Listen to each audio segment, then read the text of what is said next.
starting. All attendees are in listen-only mode. First and foremost, thank you all for taking time out of your day to join us for this webinar. I do see several clients on this call today, so I'm very thankful that you're attending. And anybody that's new to Quality Consulting Group, thank you for attending, and I hope that we will have a future relationship with you. I know even some of my clients on this call today, I have fixed your file, so it's great that you're taking time out to help your file future integrity.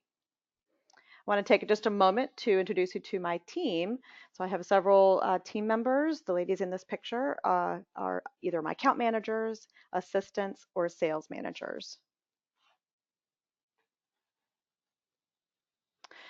A little bit of housekeeping for you. On your monitors in the upper right-hand corner, you will see the attendee interface. If you're listening using your computer speaker system by default, you are listening to your systems by default. If you prefer to join us by phone, you can click on the telephone part in the audio pane and the dial-in information will be displayed. If you want to minimize your GoToMeeting webinar control panel on your screen, you can click on that orange arrow and it will shrink to the right, it'll shrink left to the right-hand side of your screen. And if you want to have it reappear again, you can click on it again and it'll pop back out. Kelly Fry will be monitoring the chat section of this webinar. In case anybody has any technical issues, you can message her privately. About asking questions. If you have any questions that you want to ask me, I will be taking 3 different sessions of Q&A during this webinar, and I will pause, answer any questions that are loaded in there, and then we will continue. A little bit about today's objectives. First I'll talk just a tad bit about myself. I will introduce you to Kelly Fry, which many of you will speak to in the future or may have already met in the past. Talk a little bit about our services and products. Understanding the files, folders, and extensions. How to prepare a backup and the frequency. Repairing your QuickBooks file, what to do and what not to do. And final comments and final Q&A. So just a tad bit about myself. I started Quality Consulting Group in 1997. We're going on almost 21 years in business. In 1998, I became I became a Pro Advisor, an Intuit Pro Advisor. And then in 1999, I was one of the first to be certified. In 2005, I was one of the first 64 original resellers. And it's now called the Intuit Premier Reseller Program. So we're still a member. And we have over 5,000 customers that are in the US and in several countries. A little bit about Kelly Fry. Kelly has joined us in December of 2016. She is our concierge sales manager. She will provide you with the right addition for you and your business and at the absolute best price available. She also has a business analytics background, which helps her with that. A little bit about our services. We offer QuickBooks hosting, so you can access your data, your actual desktop QuickBooks from any PC, Mac, iPad, iPhone, Android. So anywhere you have internet, you'll be able to get that full edition of desktop. We offer bookkeeping services, which we tailor to whatever our clients' needs are. Write-up is for those quote-unquote shoebox clients. For those clients that maybe put everything in a folder or a shoebox, and on an annual basis, they bring us the file and say, make it all pretty in QuickBooks, and then prepare your tax returns from there. Consulting, we use GoToMeeting, which is recorded, or we do on-site for people locally as well as multiple different states. We train you on all aspects of your QuickBooks and how to properly manage your accounting. And then last but not least is a file shrinking services, which is file shrinking, repairing, not just file shrinking services, file services in general, which is a shrinking, repairing, upgrading, conversions, and downgrading. A little bit about the products. We sell everything into it, so it's not just the products, but we also sell the merchant services and payroll and all those types of services. So anything into it, but primarily we do a lot of the product sales. These are all the hard products. So you have your Premier, Pro, Enterprise, Mac, and then we have the online, which is various levels of online, and then the point of sale editions, desktop point of sale, and the iPad system, which is Rebel Systems. We also offer checks, deposit tickets, and envelopes, all at 35% off, and W-2s, 1099s, and a lot of IRS forms and publications. And they're all available at our qbshop.com. So if you ever want to purchase, go to theqbshop.com. And of course, we're always available. If you have questions about which product is right for you, we will get you in the product that's right for you and never oversell. Now down to the meat of what we're going to be talking about, which is going to be your folder files and extensions. The primary three file extensions that you'll see within a QuickBooks or within the folder that contains your QuickBooks file is the QBW file, the TLG file, and the ND file. So the QBW is the QuickBooks working file. The image below shows that even though it doesn't have the exact extension QBW, the description is that it is a QuickBooks company file. The TLG file is a transaction log file that keeps track of all the changes in between your backups. And the ND file tells QuickBooks, that it's going to open in multi-user mode, or it last wasn't open in multi-user mode, or gives you those directions of how QuickBooks runs your file. Additional extensions is the QBB and the QBM. So QBB, most of you do prepare or have maybe prepared a backup in the past. So any file that you see that's a QB backup, it'll say QuickBooks, or it'll say that it's a QuickBooks backup file, but the extension is QBB. That is a file that contains your templates, your logos, your letters, and your images. So it's a complete backup. It often is larger than your actual QuickBooks file because it has a lot of information that it's wrapping up in that file. Typically, a QuickBooks file has those images and templates stored in other file locations. So your QBB is a complete in a larger file. Your QBM, your QuickBooks portable file, that has less of the, it doesn't have the templates and all of those other things that typically you wouldn't need if you're just doing, say, sending your file to your accountant. They don't need to have all of that information. They're not going to be running transactions or anything, so they don't need all that. So your QuickBooks portable file is about, maybe 20% or 25% of your original QuickBooks file size. So it's much easier to send through a file share service. If you want to learn more of the things, you can always follow our link here. This is going to take you to our articles and more, and it'll take you to where you can understand the QuickBooks extensions. And not everyone's listed in here. There's probably hundreds of them listed here, but there are several that you can go to. Okay, TLG file. So the transaction log file can actually be too big to prepare a backup efficiently. So I have seen one of my clients, their file size was under 500 megabytes, but their TLG file was over 4 gigabytes, which was way too large for the QuickBooks file to even be saved. So what you'd want to do in that case is find where your file actually is, the actual folder where your file is contained in, and I would either copy the QuickBooks file itself to your desktop or a safe location, or take the whole folder. I'd prefer the whole folder because that has everything intact, and just copy that folder maybe to your desktop in a safe place where nobody's going to, access it and accidentally start entering transactions in, or, that it won't be deleted in case you need to bring it back over. But when doing any kind of these file maintenances, you want to make sure that you're in single user mode. In the case of copying your folder, you do have to be completely logged out so that the file is unlocked, and it'll let you make a copy of that. But in the case of doing any of these, you want to make sure you're in single user mode.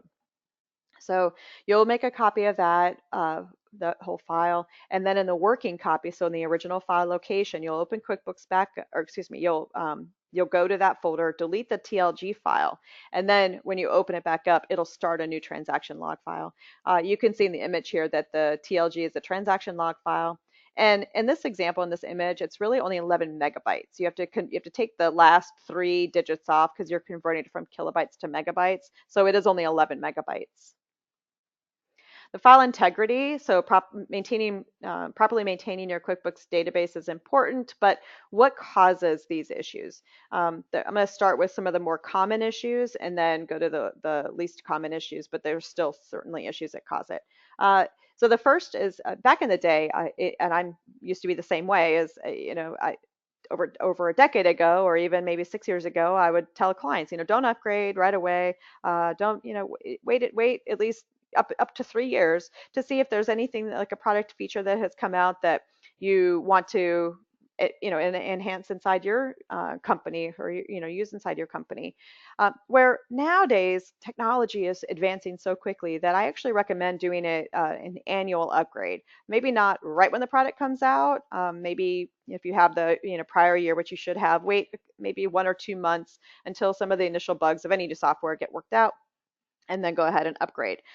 So when you go from say 2014 to 2017, there's were several major releases during those 3 editions in between. So it's definitely that can cause some issues. So what we tend to do is when we're doing those upgrades, we again have copies that we're working with. We can see, okay, if we upgrade from 14 to 17, if there are issues, or do we need to upgrade to 15 and then to 16 and then finally to 17. So there's some extra precautionary measures that we take because I've seen so much go wrong in the past. So in the future, if you're not already doing it, make sure you do the annual upgrades. The next is a very, very common thing is the negative inventory. So negative inventory is one of the worst things that you can do in a QuickBooks file. And a lot of people don't know that they're necessarily running negative. Some people intentionally do, but they don't understand how QuickBooks needs to process different transactions within their file in order for it not to ever appear negative. So that can cause a lot of issues. Also, some less common things, but still happens. A fragmented computer can cause corruptions. If your computer is fragmented, QuickBooks can't run efficiently, and that can cause issues. Duplicate list elements. This can happen when you're doing that big jump from upgrading. I've seen that in examples, say 2014 to 2017. That can certainly cause some errors. Corrupted transactions, corrupted users. So you can have some users that, for whatever reason, the encryption breaks in their control, and they might have just really either weird windows that they can't access, or just some bizarre behavior. So all the users except the administrator can be recreated. You can try recreating those users within the file to see if that fixes their issue. Sometimes that works. And then also sometimes when you're running on either a peer-to-peer network or a server peer network where a person is saving a transaction and maybe their computer for whatever reason shuts down, maybe they have an issue, and maybe only part of that transaction was saved. That can be an issue as well. I'm going to go next into preparing a proper backup and then the frequency of that. So I'll do a live backup, but I'm also going to go through the steps in here as well, so visually you can see it. First and foremost, make sure that you are in single user mode. It's extremely important. Otherwise, you're not going to get the best database review. You'll then click on File, Backup Company, and then create a local backup. Next screen is very important that you click on the Options button. Once in the Options button, you're going to choose the location of where you want to save that backup. It's really important that either you have a server where you have an IT company that is backing up folders off-site, or that if you don't have that, where you do have like a server environment and there's not some kind of backup being done, that's off-site or redundancy off-site somewhere, that you either that you back it up to maybe your desktop, and your desktop, if it's not in the same location, that's fine. But if it's in the same location, that you even take extra steps to maybe even take a flash drive, take it off your computer and take it somewhere else. So those are the primary 2 things in this screen that you want to pay attention to. A couple of the other things that you might want to look at is that you do want to, of course, have and this is the add date and time. You do want to note that is something that you want to have and it's recommended. I'm going to highlight that it is recommended. So keep that selected. By default, it is. And then limit the number of backups to 3. Well, that is you can use that, or you don't have to. You can increase that. I usually recommend 4 backups. You'll see in my next slide that I do recommend at least 4 backups. But by default, it says, do you want to, when you create the 4th backup, do you want QuickBooks to prompt you to delete the last one? I don't like QuickBooks to delete anything, so you can say no. There's an option. You don't have to say yes. So you can say no. So I would prefer to go back and delete that myself. The next thing is online or local backup. Remind me when I close the company every, say, 4 times. If you don't want it to remind you to close, or to back it up, because maybe you're not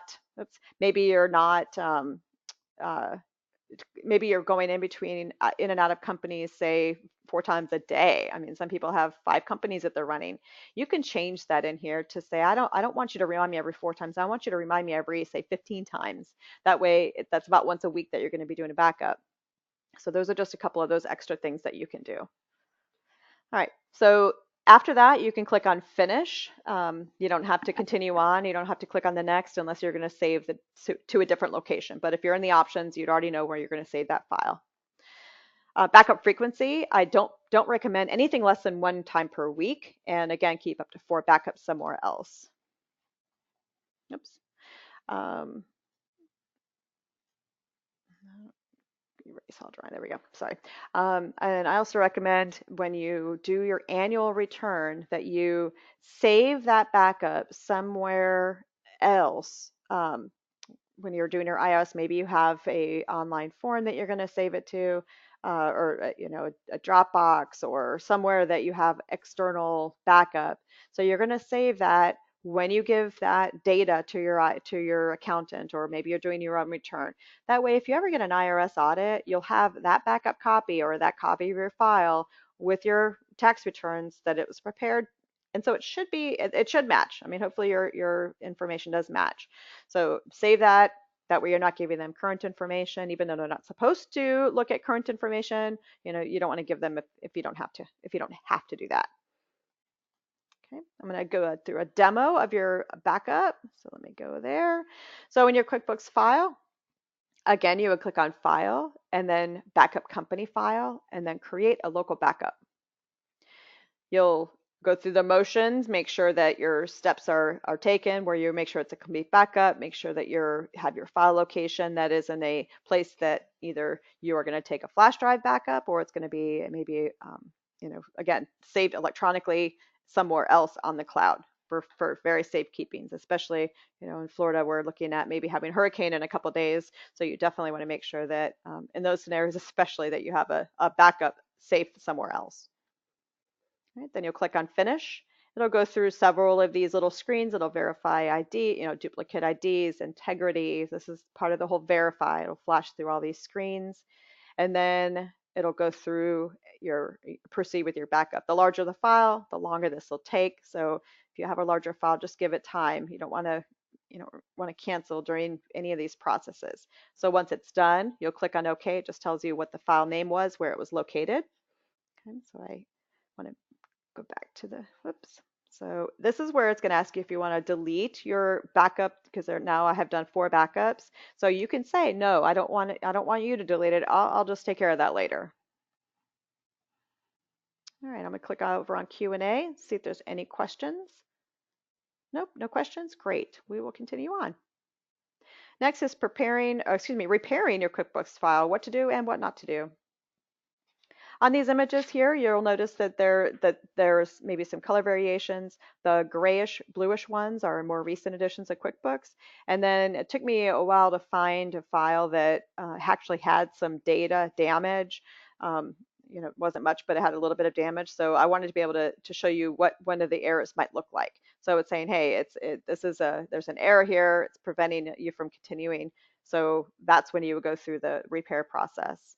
So you get this message. There's in the newer versions, there's a message, do you want to run a rebuild now? So it'll go right from a backup repair to run a rebuild. You want to hit no or cancel. I can't remember what it says, but you don't want to do that. You want to take some steps prior to doing a rebuild before you actually do it.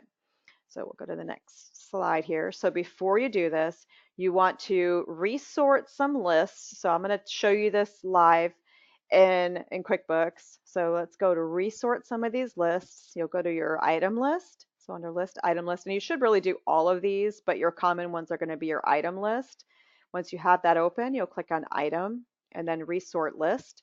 Every one of these, when you click on resort list, it's going to ask you, do you want to put it into an original order? And what that means is it's going to be either alpha or numeric, depending on if you use alphanumeric, and it'll sort it in that. It'll sort it actually in number and then letter. So we'll click OK. And then we can go into our memorized report list, because a lot of you will have a lot of reports in here. So you want to make sure that that is resorted. Yes. And then if we go back to our home page, if it's kind of an odd place to go, but when you go into the write checks, there's a way that you can open up all your vendors, your employees, your customers, and your other names. And if you do, if you click in the page of the order and you hold your control key down and you hit L, it'll bring up your customer job list. So you'll click on name and then a resort list, and you can see that it's got your customers, your vendors, your employees, and your other names. So it does all those at one time. It's just a little bit easier to do it that way. And then going back to this slide here, once you see that you have errors, when you click on View Errors, you'll be able to expand, because a lot of times they'll be collapsed. It'll say you have X amount of errors, but it'll be collapsed. You want to expand it, and I usually either print it if it's not too many pages, or I print it to a PDF in the expanded mode. That way I can monitor each pass of my rebuild to see if it's getting better, or if it's the same issues over and over again. Then I know I need to do either further things or get help from a professional such as myself. So excuse me. So we'll close before the running rebuilds, close QuickBooks and do the same thing you did as far as creating a copy of the folder. So either create a copy of the file into a safe place like your desktop, or copy the whole folder. That way it's all contained into your desktop before you actually go and do any repairs, just in case the repairs fail or make it worse. Running a rebuild. So to initiate a rebuild, you'll click on File, Utilities, and Rebuild Data. QuickBooks will walk you through doing a backup, but if you want to eliminate doing the backup because you just made a whole copy of the folder, you can do that by holding your control key down, and this is the window that you'll see. So if I go to my QuickBooks and do a live demo here, I'll go to Utilities, Rebuild Data, but before I click on this, I'm going to hit Rebuild Data, and then it'll say, are you sure you want to do this without backing up? I'm going to click on OK, and it's going to go through, and it's going to actually come up and say that I have an error. Typically it won't, but for some reason the sample file is saying that I have issues. I don't, but if you click on it, it'll say 0 issues found. So that's the good thing. Okay, so that was your demo rebuild, and I'll check on Q&A. Oh, doesn't look like we have any questions. Excellent. We'll keep going on.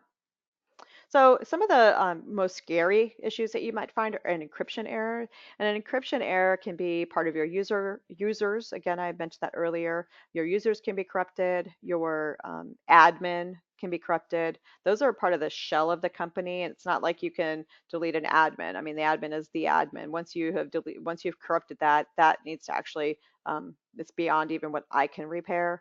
So encryption errors, you have to be very careful. And those are always the ones where if you do a verify and you see those, you always certainly want to make sure you have a copy of the file, because I have seen, depending on which edition of QuickBooks it is, so the older ones, when you run a rebuild on something that has an encryption error, it's almost like an infection. It'll just like multiply. So you want to be very careful. This is just one that I have found from one of my recent client repairs, that there was an odd thing of a customer's masked credit card, which is what users outside the admin would see. They would just see like the X's and the credit card number and just the last 4 digits of the credit card number, whereas the administrator can actually see the credit card, so the actual full numbers. So there was a difference between what the administrator can see and what the employee saw. So that was kind of an odd one. I was able to fix that, but took a little bit more steps to be able to fix it, and it's more of a professional level of steps to be able to fix something like this before you do a rebuild. And a rebuild, I don't even think fix this. There's some things where a rebuild will fix, and then there's other things like duplicate elements that have to be fixed by you. So there are different steps of fixing things. One of the more common errors that I see is account balances. Most of the time, the rebuild can fix these issues. So running a rebuild multiple times, a lot of times one pass does not fix all your errors. I have run it maybe up to 5 times on larger files with a lot of errors that, maybe a backup hadn't been done or a verify rebuild hadn't been done in a while. Then I see quite a bit more than that we have to run it. But 2 to 3 times is not uncommon.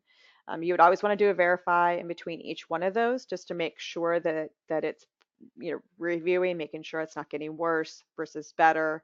If it gets worse and it doesn't get better, or if there's things that you cannot fix that it does not fix for you, that's when it's time to ask us for help or ask me for help.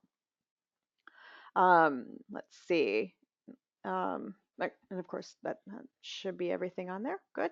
All right. So some final comments. So be careful, be really, really careful if you're doing any kind of Google search to find solutions, because some of the contributors may not be the experts. They might have a fancy web page, but I have some people that I've worked with in the past that were quote unquote experts, and I've seen some incorrect information posted by them. So you really have to be careful with what information you take off of Google. It's great. I Google things a lot, and I do find that sometimes you can have an error that has multiple different reasons, and it could just be a general error. It can just be like one of those really weird QuickBooks errors that it could be a lot of different things. So having the 20 years of expert experience that I have, I can kind of read between the lines and know what to do and what not to do.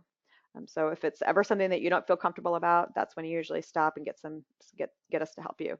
And then always remember before you delete anything or run rebuilds to make copies of the folder. That is the one thing that I have learned over time is that if you have the copies of all these of their data, then it can always be moved to a different computer, or if something gets really screwed up.